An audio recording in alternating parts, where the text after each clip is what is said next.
Olá, queridos e queridas, tudo bem? Estamos aí de volta, então, agora com História da Arte.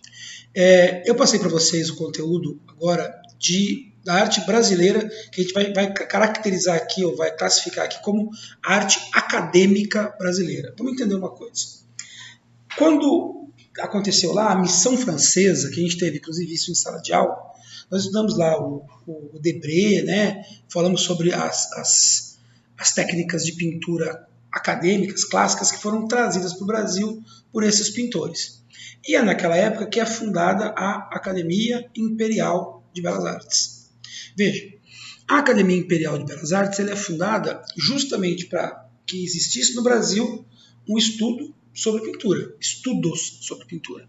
Um lugar onde pessoas que quisessem desenvolver suas técnicas pudessem estudar. A partir daí, vão surgir nomes muito importantes dentro da Academia Imperial de Belas Artes, tanto enquanto ainda está no poder bem no final, né, Dom Pedro I, mas principalmente no segundo reinado com Dom Pedro II.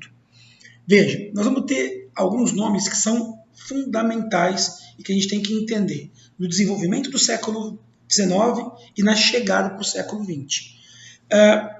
Primeiro, eu vou falar do Victor Meirelles. Aliás, tanto o Victor Meirelles quanto o Pedro Américo.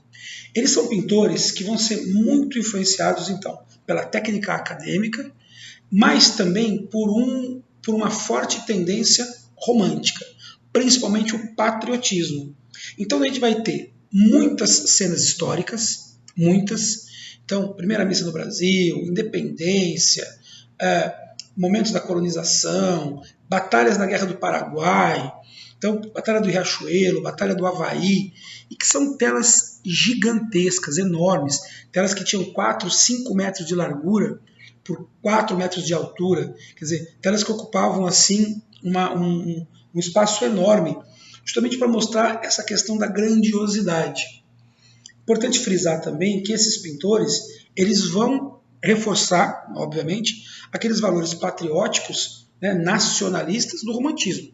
Então, quando você vê, por exemplo, no Independência ou Morte, quadro famoso do Pedro Américo, você tem lá o Dom Pedro com a espada erguida lá e tal, e acima da espada dele não tem nada, tudo está abaixo da espada dele. Outra coisa, a visão ali é uma visão idealizada, obviamente. Né? Quando você vê a primeira missa no Brasil, por exemplo, é um quadro que você enxerga ali fortemente, né, essa visão europeizada, essa visão eurocêntrica, essa visão ocidentalizada, que coloca a fé cristã acima de tudo, que coloca os nativos todos sentadinhos em volta ali, meio que embasbacados, como se estivessem hipnotizados ali, né, pelo Frei Henrique de Coimbra, que foi quem celebrou a primeira missa no Brasil, e esse poder, né, da fé cristã que faz com que os nativos chegassem até a depor as armas. Então você vê alguns arcos, algumas coisas assim no chão, né, numa ideia de uma espécie de congraçamento. Claro que isso é uma idealização, óbvio que não é o índio sentadinho ali, só faltava o índio tomar comunhão, faz sentido. Então é uma visão idealizada. Como é uma visão idealizada também é que a gente encontra no Independência ou Morte. Esses dois pintores, e aí nos quadros da Guerra do Paraguai, então absurdo, né? Como os paraguaios são retratados como selvagens, os brasileiros todos uniformizados, bonitinhos, como se eles fossem, né, seres superiores. Esses dois pintores, então, Pedro Américo e Victor Meirelles, estão ligados à arte clássica acadêmica, na técnica, e ao romantismo na mensagem, na simbologia de suas telas. Então é super importante você olhar para isso, essa grandiosidade, essa superioridade do Brasil em relação aos outros. Bom, quando a gente chega no momento posterior, a gente vai encontrar ali o Almeida Júnior e a chegada de uma visão mais realista. Né, de uma visão realista. O Almeida Júnior foi um cara que gostou muito de retratar o interior de São Paulo, né, ele era de Itu, né, e ele vai pintar ali as cenas rurais, né, do interior paulista. Então, o quadro clássico dele, né, que eu coloquei no material de vocês, que é o Caipira Picando Fumo, mas você vai ter também o Violeiro, que é outro quadro super importante dele, que a gente sempre vê, né, em livros didáticos, e que vai trazer para a gente justamente essa mudança de paradigma. Então, sai o tema grandioso, né, dos grandes eventos históricos e tal, e entra um tema mais realista, pessoas do povo, pessoas humildes. Então, é interessante, primeiro, assim, chega com atraso, né, o Almeida Júnior já está na transição do 19 para o 20, já no século 20, chega com atraso, quer dizer, essa visão realista que na Europa vai acontecer no século 19 ainda, 1870, você já tem pintores assim, Gustave Courbet, por exemplo, você tem muito antes na Europa, muito antes, e aí no Brasil demora para isso acontecer, por razões óbvias, né, gente? Essa condição colonial, essa situação toda. Então, a gente vai ter dois pintores que vão estar presos a valores patrióticos românticos idealizados, a idealização, e depois um pintor já com uma visão realista. O que une os três? A Academia Imperial, que depois vai virar a Escola Nacional de Belas Artes, né? Então,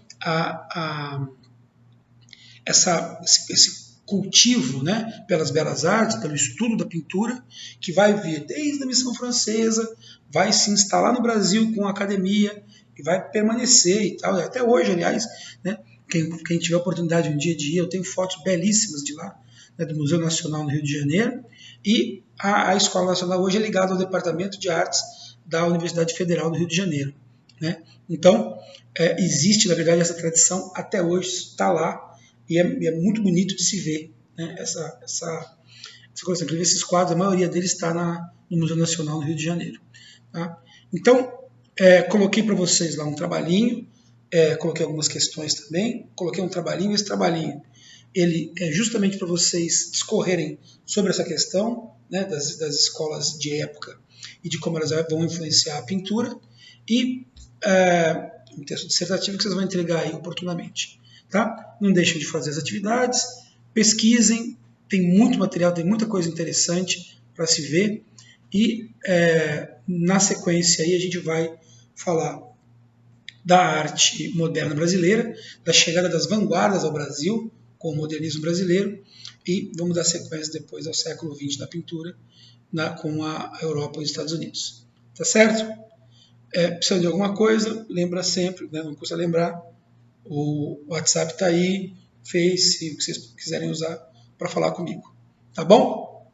Saudades enormes, espero que estejam bem. Logo, logo estaremos juntos. Beijão, até mais.